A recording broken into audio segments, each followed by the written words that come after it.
before we start, we'd like to take a moment to honor and recognize the traditional people of the Abenaki whose land we are standing on now. Thank you. Hello. My name is Catherine, and I am the Executive Director of Earth Guardians. Um, as y'all can notice, I am Black. And I actually started this position. I am the first biopic leader of Earth Guardians since its founding in the mid 1990s. So the pressure is on. I had massive shoes to fill. And I'm filling these shoes from Tanzania, East Africa. So it's a big gap and a lot to do, but it's a task that I love doing it. And one of the reasons I love doing what I do is because of the people that I get to work with. I have the pleasure of working with a diverse group of youth. We're a small team of 12. From the 12, we have two adults who I like to call seasoned youth, myself and our international programs director, Kelly, say hi. Yeah, so we're the two seasoned youth in our organization, and the remaining 10 are youth. So Gen Z to the max. And I love it. We literally are able to see them be vocal, to see them express their thoughts as to how best to solve the climate crisis that we're currently in, realistic due to my generation and the generation ahead of me. Is it easy? No, but it's an honor, nonetheless, to hear them and to see them be vocal and in action. It's an honor seeing them come up with ideas and visions that I could never forecast them when I was in university or when I was their age. There was no way that I would be saying, like, how can I solve the climate crisis back in the day? But if I see them now, they're just putting themselves out there, putting themselves on the front line. It's amazing. For the past year, the team that I've been with, together with the youth that we have on the ground, they've been working on a campaign which they titled Choose Action Now, also known as the CAN campaign, where so far we've rallied up to 100 youth around the world who are working on projects that will lead up to COP27 in November. We have a cookbook which is going to be launched in October, which contains recipes from youth that we work with around the world. And these are recipes that they have handed down from their grandparents and their parents. And they're all healthy. They're from local produced products and affordable as well. So regardless, whoever buys the cookbook, they have the ability to cook it from wherever they are. So you can be in the States, but you can be cooking a meal that's from Botswana. So that's something else that we're proud of. Our social media stats of Earth Guardian, it is what it is because of the youth, the Gen Z, not because of my generation. So my main task is just to mainly guide them and put a tad bit of structure, be the main person in the financials, but they do most of the work. The reason I'm saying this is because when I came mentioning that I work with Earth Guardian and a majority of youth, the main comment I get is that, how do you do it?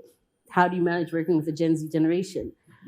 And I just wanted to start with these examples is that if you start with a positive mindset, focusing on their strength, the Gen Z can come up with so much positivity to deal with the climate crisis.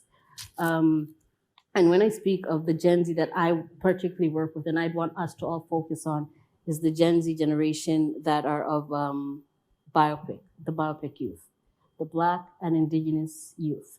Why am I pinpointing this specific group? Because this is the group which is impacted by the climate crisis. Case in point, Flint. Everyone knows what happened in the Flint. The marginalized communities were the ones who were impacted. Another good example is COP26. COP26, a lot of people from the global south and underdeveloped nations tried to go to COP26 and were not able to attend because of vaccination issues. Our vaccinations in the global south were not trusted, plus issues with visas. It was just chaos getting them to the other side. But fast forward, when it comes to the findings of COP26, one of the key findings was that the majority of people from the global south are those who are impacted by the climate crisis. So we ask ourselves, if global south is impacted, why aren't we given a seat at the table to be part of the solution making or the policy making? And then that further is asked the question exactly, why do you want youth at your table? Why do you want youth who are Black or Indigenous? Why do you want them at the table? Is it for the sake of just taking it off your box that I have a youth at my table, or is it the sake that you really want their input in making a change in the climate crisis? If you really want their input, then you have to set aside whatever fears or misconception that you have and really listen. This is something that I had to learn to do. I joined Earth Guardian. My expertise was feminism. I'm a feminist, no shame. And I love really helping organizations thrive and develop.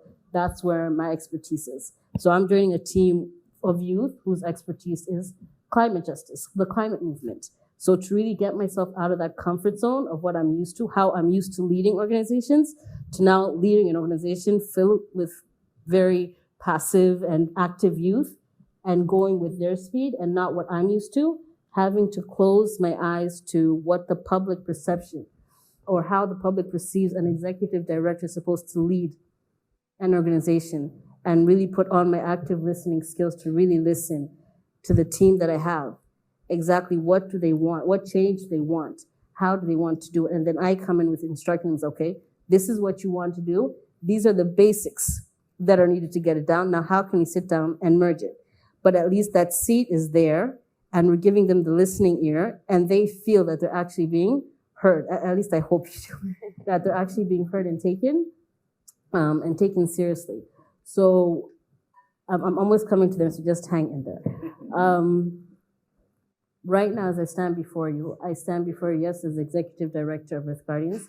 I come to you with two asks that I'd want you to just think about before we enter our labs later on.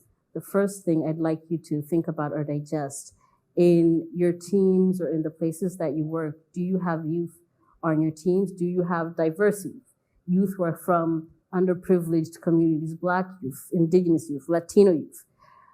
Because it's very easy to say that I have youth on my team, but then why are they on your team? Are they on your team for the sake of just taking a box and it's nice to write a report that I have this number of youth on my team, or are they on your team so that you can actually listen to the solutions that they bring on board?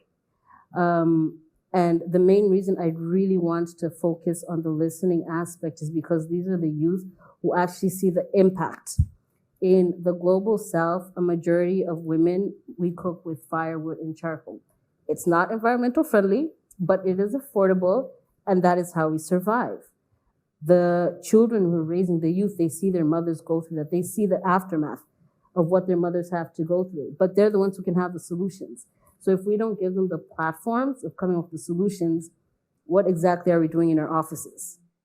The youth are seeing their parents and their caregivers having to suffer water contamination.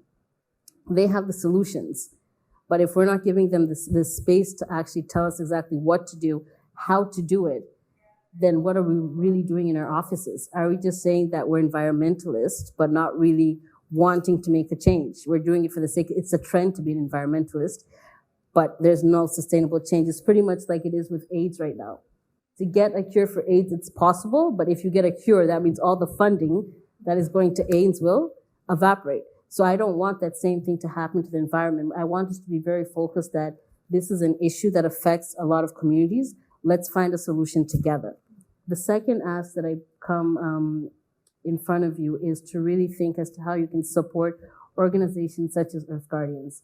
Earth Guardians, we have a massive reach for youth. So for that, our platform with youth, that's a no-brainer. We're good in that. Right now, we really want to get more outreach to partnerships. And when I say partnerships, funding would be amazing, yay. But they're partnerships in such a way that you can know someone who wants to support work like we do in Earth Guardian, you can refer us. You can do something as simple as liking a post that we put on our social media pages. So it's not really a matter of cash, but it's a matter of understanding the mission that we serve as Earth Guardians and wanting to support us, just saying, you guys are doing a great job. Emmy, I see you, I hear you, thank you. She'll say her story, but just to give a shout out, these two are actually staff and directors in our organization. So we really, it's not just a matter of training the youth that we work with, but really giving them the impact that we've trained you and we believe that you can do a specific task, go for it. So just really evaluate that. And I think once you have that open space, you guys can, we all can achieve so much together. And the final last thing, yes, I stand representing Earth Guardians, but as my colleague said, I think it was, we were doing an A&A on day 2 on Tuesday. Someone said that we need a lot of partnerships. No one organization can solve anything by themselves. So on the side of corporates, I think you guys, you have your partnerships, that's great. Also on the side of nonprofits, in terms of the work that we do, Earth Guardians, we cannot solve the climate crisis alone. If you know an organization that we can partner with to help solve the climate crisis, not just in the States, we have reached in Africa, in Europe, and Asia. Connect us so that together we can create a bigger impact than we already have. Thank you.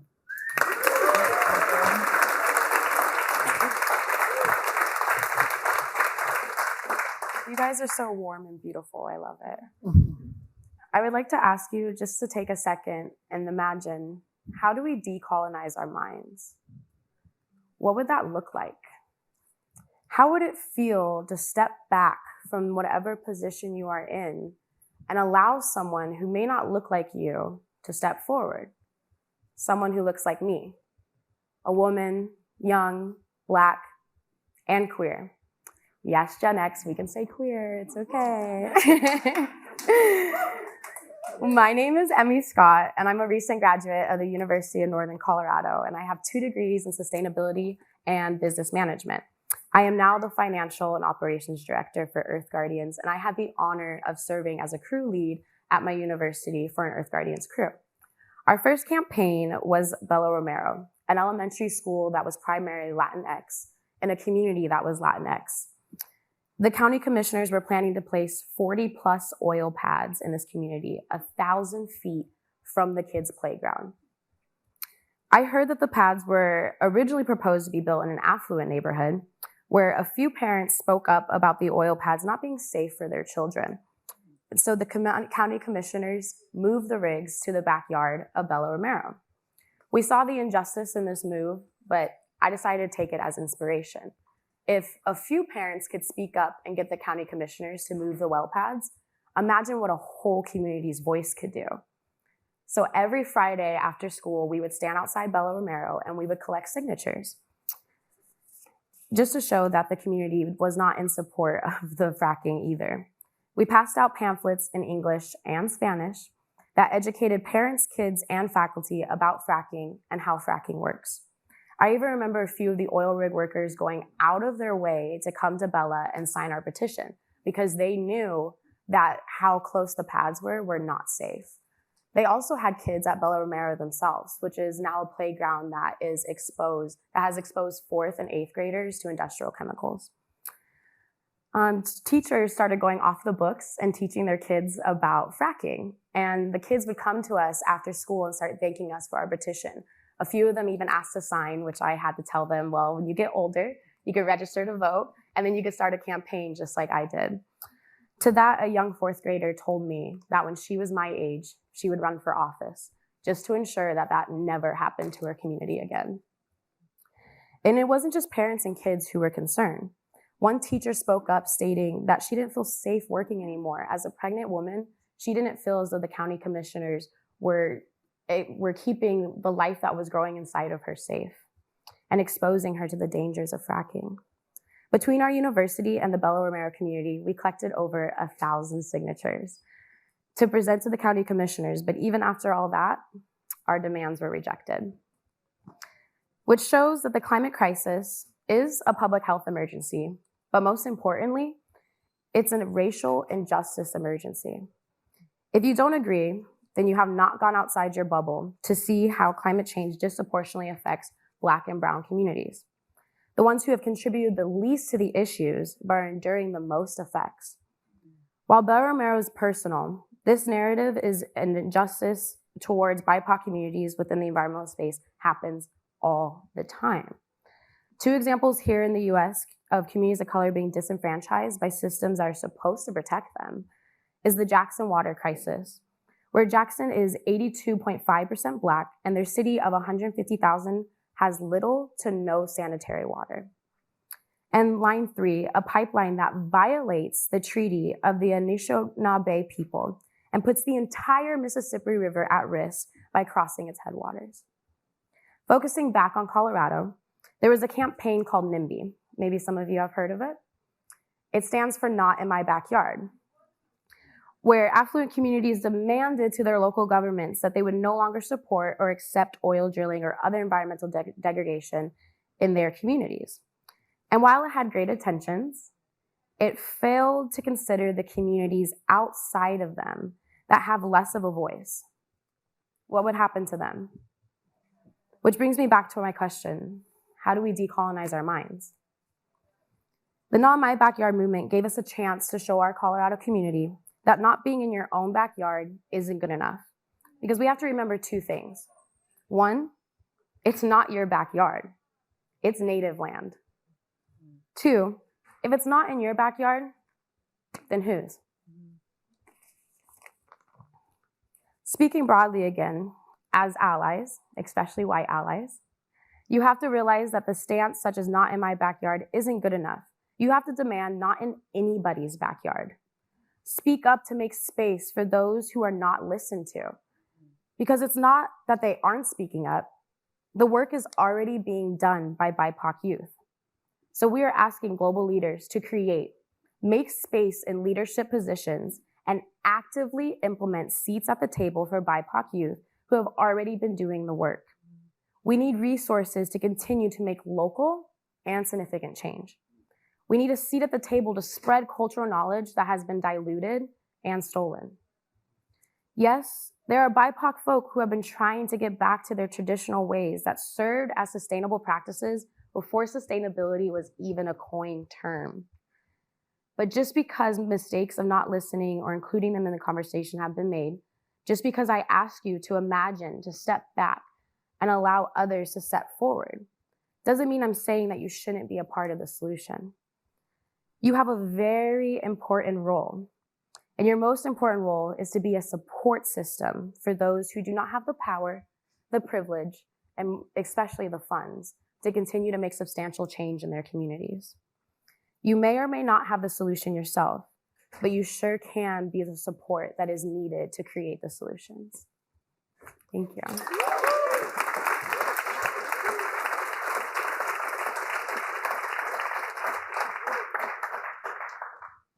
At the intersection of climate and social justice, we must understand our connection here today. So how?